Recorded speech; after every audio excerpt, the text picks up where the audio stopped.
আসসালামু আলাইকুম। হিন্দু ভাইদের প্রতি নমস্কার ও নন্দ জাতির প্রতি রইল আন্তরিক ধন্যবাদ।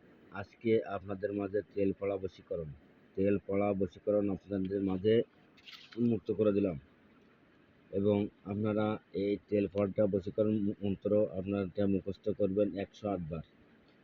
108 বার মুখস্থ করবেন শ্মশানে যেয়ে, এবং শ্মশানে যেয়ে মোমবাতি জ্বালায় দেবেন, আগরবাতি জ্বালায় দেবেন এবং গোলাপ জল ছিটিয়ে দেবেন। দিয়ে লাল বস্ত্র পরিধান করে 108 বার এই তেল পড়া মন্ত্রটি মুখস্থ করবেন।